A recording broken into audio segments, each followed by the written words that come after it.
Você já se perguntou se há algo observando nosso mundo, aguardando em silêncio enquanto dormimos? E se eu disser que existem padrões nas luzes que cruzam nosso céu, padrões que poucos conseguem enxergar, mas que anunciam eventos que mudam o curso da história? Olá, ouvintes noturnos. Meu nome é Bernardo Mendes, e hoje conduzo mais um episódio do seu programa Arquivo Sombrio. Preparem uma bebida quente, coloquem seus fones de ouvido e deixem-se envolver por esta investigação perturbadora. O que vou compartilhar hoje não é uma simples teoria. São anos de investigação meticulosa sobre um fenômeno que poucos ousam conectar. Durante décadas, tenho rastreado algo que a ciência oficial se recusa a ver: a relação entre luzes misteriosas que cruzam nossos céus durante a Semana Santa e a morte de líderes religiosos mundiais. Tudo começou em 17 de abril de 2025, quando uma luz intensa cortou o céu da cidade do México às 3h42 da madrugada. As autoridades rapidamente classificaram como um meteoro comum. Mas para quem, como eu, passou anos estudando fenômenos celestes, aquilo estava longe de ser apenas uma rocha espacial. A trajetória era perfeita demais. A luminosidade, constante demais. O silêncio após sua queda, profundo demais. Não havia fragmentos. Não havia cratera. Não havia nada além do vazio e de um padrão que se repetia mais uma vez. 407 horas depois deste evento, exatamente 407, não é coincidência, o mundo recebeu a notícia do falecimento inesperado do Papa. Causas naturais, declararam os médicos. Mas o que poucos perceberam foi a sequência fatídica que se repetia pela quarta vez em menos de um século. Vasculhando arquivos históricos, descobri o primeiro registro deste padrão em 1939. Uma luz desceu sobre Curimágua, Venezuela, durante a celebração da Páscoa. Testemunhas descreveram como um pássaro branco resplandecente que não era pássaro. Semanas depois, o Papa Pio XI faleceu de forma inesperada. Em 1978, o padrão se repetiu. Um objeto luminoso cruzou os céus da antiga União Soviética durante a Semana Santa, especificamente no dia 3 de abril. No dia 6 de agosto do mesmo ano, o Papa Paulo VI deixou este mundo. E então, em 2005, vieram os eventos que consolidaram minha pesquisa. Em 28 de março, uma explosão celeste iluminou o Sudeste Asiático, visível, sobre a Indonésia. 4 dias depois, em 2 de abril, o mundo se despediu do Papa João Paulo II. Estes não são eventos isolados. Não são coincidências. É um ciclo, um padrão cósmico que poucos conseguem, ou têm coragem, de identificar, sempre na mesma sequência. Primeiro a luz, depois o silêncio, e finalmente a transição de poder espiritual. Mas a pergunta mais perturbadora é: o que são realmente essas luzes? Para compreender sua verdadeira natureza, precisei mergulhar em textos antigos que muitos preferiram esquecer. Textos que foram deliberadamente excluídos das escrituras oficiais por revelarem demais sobre as hierarquias celestiais. O livro de Enoque, um texto apócrifo escrito pelo bisavô de Noé, fala explicitamente sobre entidades conhecidas como os vigilantes, seres celestiais que desceram à Terra em tempos remotos. Alguns vieram com propósitos nobres, outros com intenções obscuras. Mas o que me fez estremecer foi perceber que, segundo estes textos antigos, existem diferentes categorias de descidas celestiais. Algumas são missões de observação, outras de intervenção e algumas de escolta. Você já se perguntou o que realmente acontece quando um líder espiritual com acesso aos segredos mais profundos da fé está prestes a partir deste mundo? Quem, ou o que, vem buscá-lo? Após compartilhar o início dessa investigação, recebi dezenas de relatos de pessoas que também testemunharam fenômenos semelhantes. Um padrão começou a se formar não apenas nas datas e eventos, mas nos testemunhos.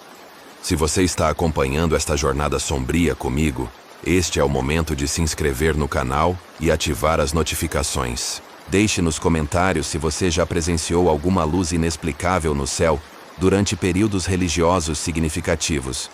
Seus relatos podem ser peças fundamentais neste quebra-cabeça cósmico. Em 2022, recebi um e-mail anônimo de alguém que afirmava ter trabalhado na segurança do Vaticano por 27 anos.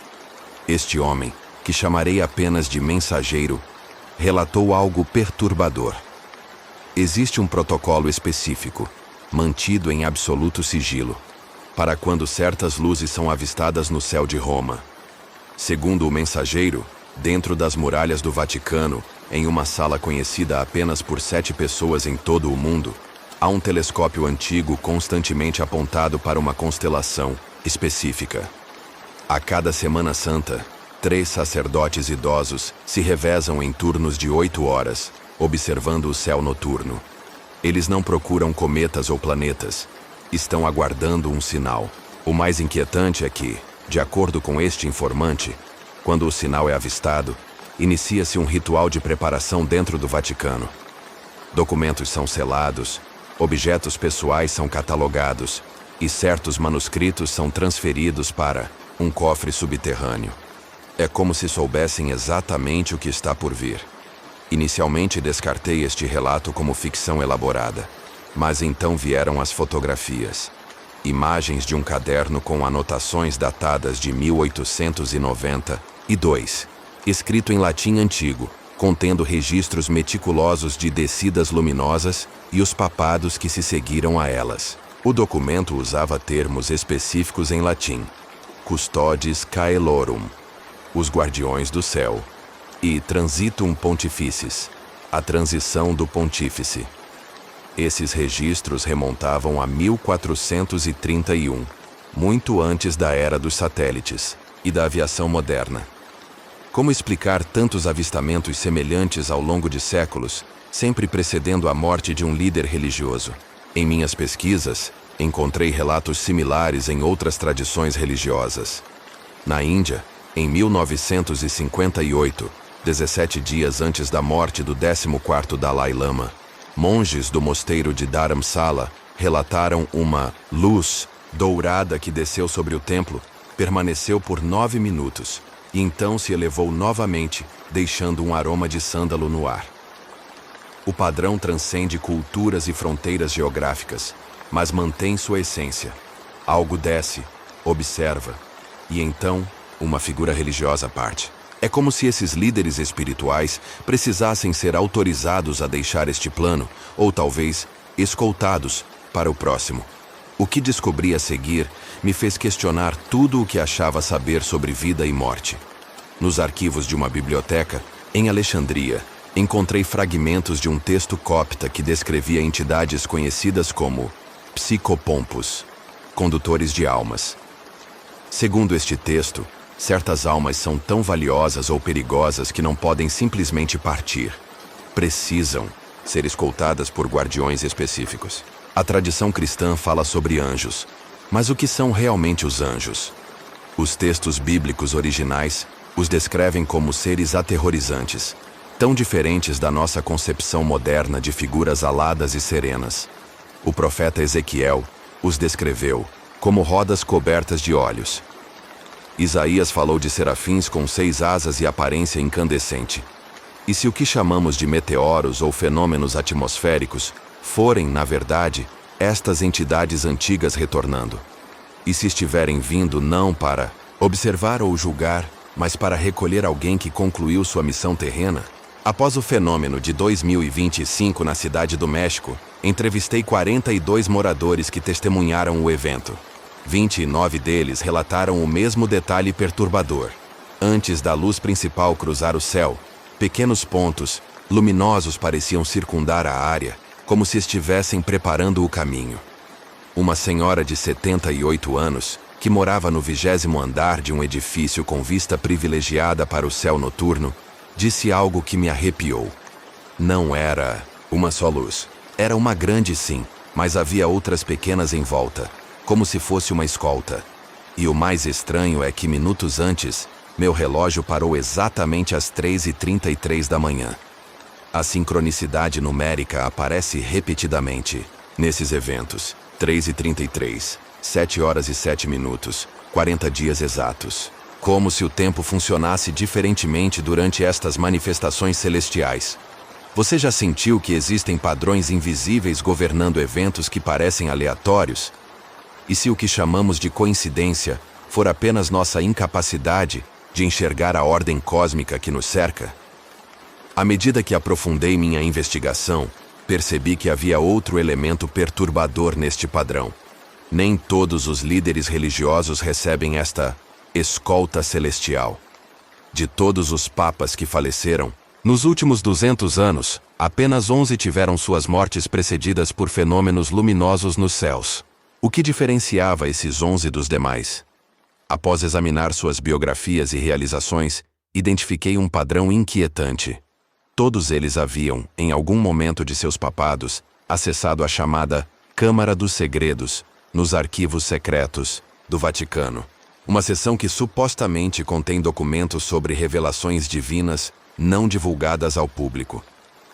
Em 1997, um funcionário aposentado do Vaticano com quem mantive correspondência por 5 anos, me confessou: existem verdades que não podem ser reveladas antes do tempo correto. Guardiões que velam para que essas verdades permaneçam adormecidas até que seja a hora de despertá-las. O mais perturbador foi quando, na semana seguinte a esta confidência, recebi uma carta final deste homem. Dizia apenas: eles sabem que conversei com você. Uma luz tem aparecido sobre minha casa nas últimas 3 noites. Se algo me acontecer, procure no lugar onde os 3 caminhos se encontram. Ele faleceu 3 dias depois. Causas naturais, disseram. Tinha 77 anos e nenhuma condição médica conhecida. Visitei sua cidade, Ravenna, na Itália, determinado a encontrar o lugar onde os 3 caminhos se encontram. Após 12 dias de busca, descobri uma antiga encruzilhada nas colinas, onde 3 estradas medievais convergiam. Sob uma pedra solta, encontrei uma caixa metálica contendo um diário e um pendrive. O diário continha anotações detalhadas sobre avistamentos de luzes estranhas em todo o mundo, sempre coincidindo com a morte de figuras religiosas significativas. Mas o pendrive continha algo que mudou tudo o que eu pensava saber. Era uma série de fotografias tiradas de um manuscrito antigo, datado do século VIII. O texto, escrito em aramaico e grego antigo, descrevia entidades conhecidas como Metatron. Não anjos comuns, mas seres de uma ordem completamente diferente, que existiam em múltiplas dimensões simultaneamente. De acordo com este manuscrito, o universo opera em ciclos. A cada ciclo completo, certas almas são removidas do plano terrestre por estas entidades, não por punição, mas porque seu conhecimento é necessário em outro lugar, ou porque sabem demais para permanecer. As descrições destas remoções eram idênticas aos fenômenos luminosos que eu havia estudado. Luzes descendo dos céus, permanecendo brevemente e então partindo, levando consigo alguém que havia tocado segredos cósmicos.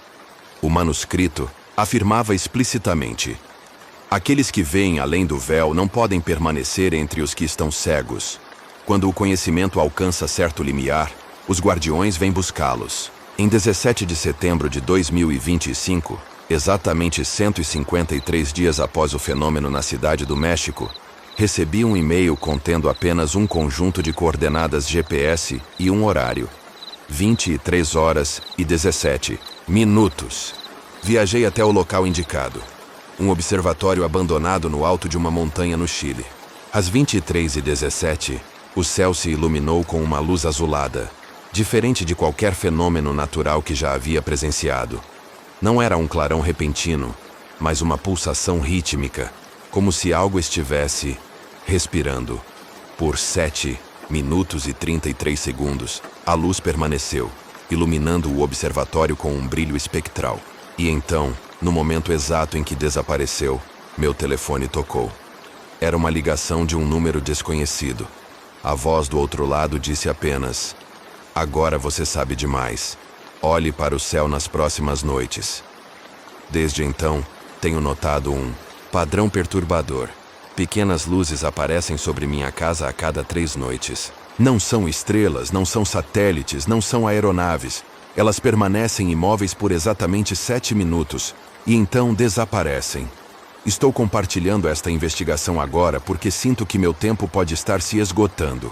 O padrão, é claro, aqueles que descobrem demais sobre os guardiões do céu eventualmente recebem sua visita. As antigas escrituras de Enoque alertavam. Os vigilantes observam e, quando julgam necessário, descem. Não para punir, mas para manter o equilíbrio entre o que é conhecido e o que deve permanecer oculto. E agora me pergunto, se uma luz descer sobre minha casa amanhã à noite, será apenas para observar? Ou virá para me levar, como tantos outros que ousaram olhar muito profundamente para os mistérios do céu? Talvez este seja meu último relato. Talvez, nas próximas semanas, vocês ouçam notícias sobre meu desaparecimento ou morte por causas naturais. Se isso acontecer, lembrem-se do padrão. Olhem para o céu durante a próxima Semana Santa. Observem as luzes e perguntem-se: quem ou o que está descendo entre nós? Se esta história despertou seus temores mais profundos, compartilhe com aqueles que também sentem que há mais entre o céu e a terra do que sonha nossa vã filosofia. E lembre-se, nem todas as luzes que brilham no céu são estrelas. Algumas são olhos que observam, julgam e, eventualmente, vêm buscar. Aqui é Bernardo Mendes, do Arquivo Sombrio. Até o próximo episódio, se ainda estiver aqui para contá-lo.